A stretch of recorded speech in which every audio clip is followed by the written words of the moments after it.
Today, I want to talk about fear, not the normal reaction to an imminent danger, but the fear that becomes an excuse that paralyzes us and obstructs our dreams.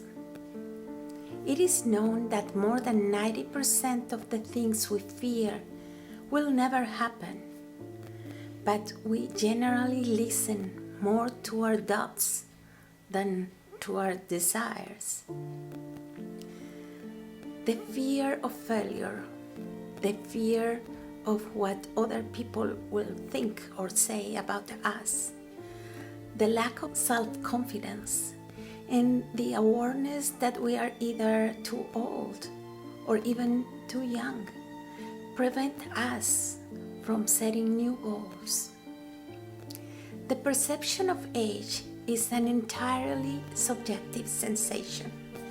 We see childhood, youth, adulthood, and old age according to us. These terms change as we grow old and mature. When I was 6, I entered kindergarten, and my older cousin was in her last year of high school. She might be 17. And I remember her as someone older and intimidating.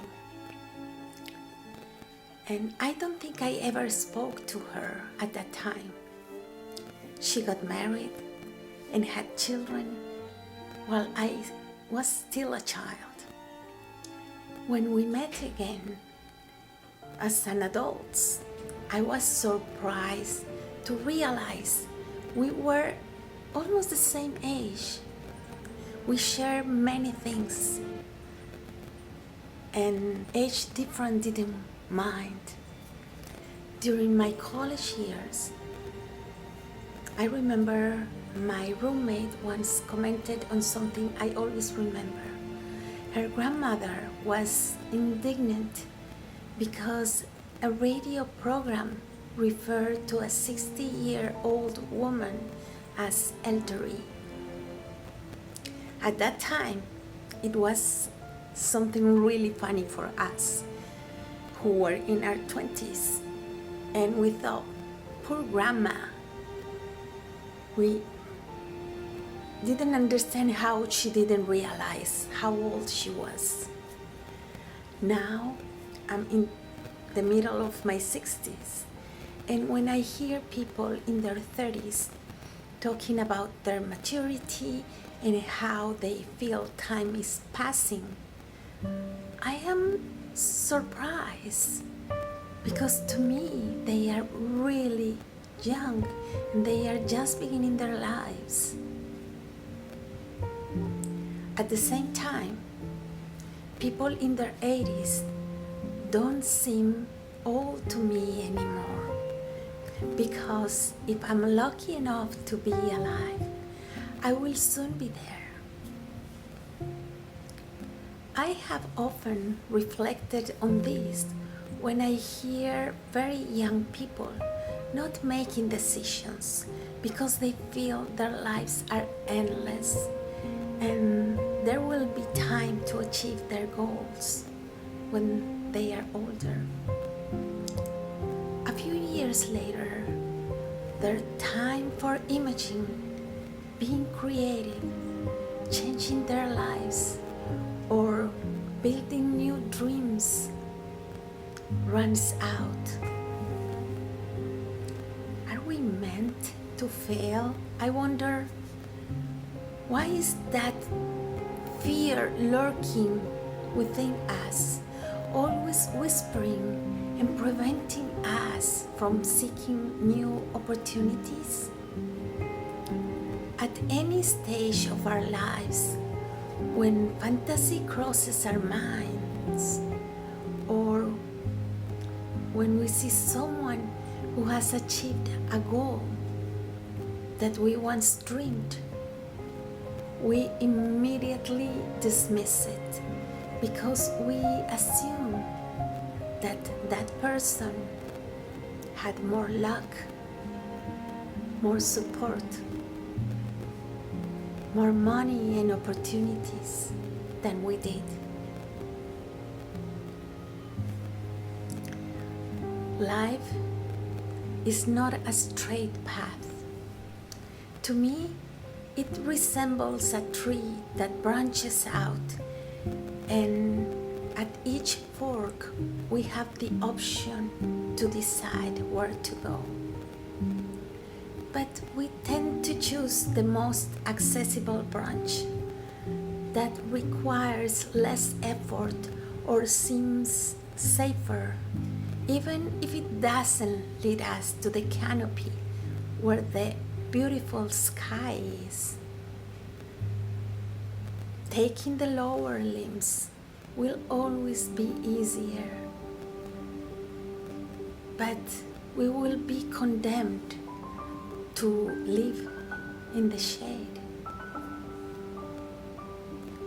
Starting to build a dream or a better life is complex, I know, and we often sabotage our chances. A question I hear over and over again is, do you know how long it will take me to learn something new at my age? Don't you know how old I will be when I learn it? Well, the same age you will be if you don't learn it. We always assume that the path to our goal is too long, that it's not worth the effort and the time we dedicate to that dream. But the possibilities are endless. Learning a new language, taking cooking classes, creative writing, technology, music or singing, painting, business, and gardening. But generally, we believe they are for others, not for ourselves. A year or even several years is a very long time. And instead of allowing ourselves a journey toward a better future, we focus on the length of the trip. We complain, it is so far away. Well, it might be, but we will be one day closer every day. And I assure you that the movement toward your goal is delightful. You will enjoy it. Everything new you learn is going to be something you are going to treasure. Society has established an appropriate age for certain activities, like graduating from school or college, getting married, getting a job, having children, having free time, retiring, and writing a book. These steps seem unchangeable, and often they differ from our goals. Secretly, we wish to start something different, to have another life. The fear of losing the existence we know and the security of every day, even if we don't like it, prevent us from searching and walking towards a different life. We cling to what we know, and we think that reaching the goals implies jumping into the void, making a total change in one fell swoop. Sometimes life pushes us, but it is better to be prepared and to seek the steps to reach the desired goal. Rarely, these are decisions as dramatic as saying, I can't learn a new language if I don't move to another country. Or, I can't become a chef if I stay with my partner.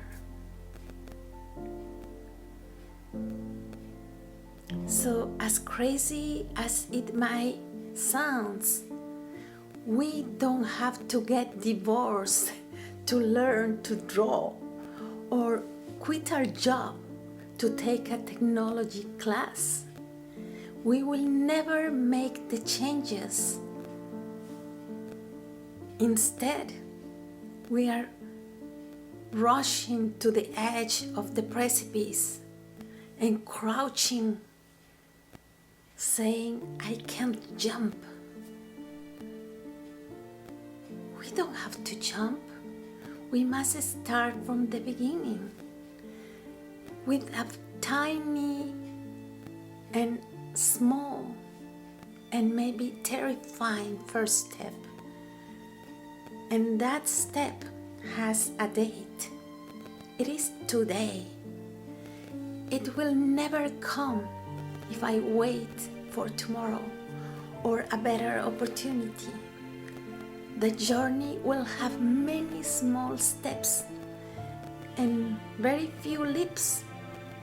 That means we must move and make the decisions which in general we don't like.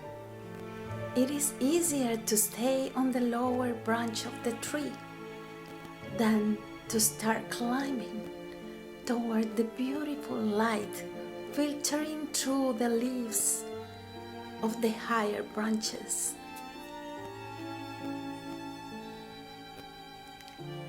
We must work with what we have instead of complaining about what we don't have. Today is the beginning of that world you have been dreaming of. Give it a name, write it down, draw it, and put it on a sign. Then design an action plan and write down those small steps that will bring you closer to your goal. What actions can you take right now? Today? Tomorrow? This week? Next month? Look for a role model. It is always easier to follow the footsteps of someone who have already reached where we want to go. Many people tell me, I want to be like you. I want to do what you do.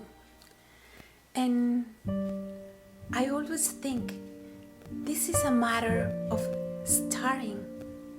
I didn't reach where I am in one fell swoop.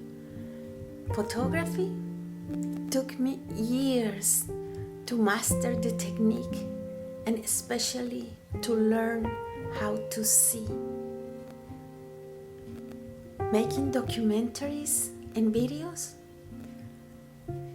I took many editing classes, watched YouTube tutorials, and spent days honing my voice.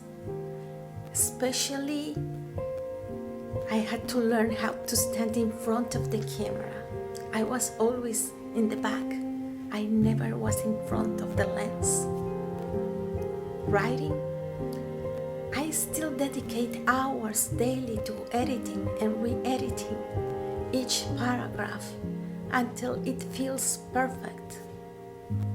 And I still make mistakes. Painting, if you could see the number of watercolors I discard and the classes I still take to improve my technique. Finally, traveling. Oh, that was the easiest, But I also had to overcome the fear of being alone, to drive hundreds of miles, thousands of miles by myself. I assure you that today I wouldn't be traveling if I couldn't have learned how to photograph, record my videos, paint my birds, and tell my stories. But those were the steps I took over the years to get where I am. And if it comforts you, I haven't reached my goal yet. I still have dreams and challenges ahead of me. There are many things I still want to learn, and I plan to continue doing so as long as I am alive.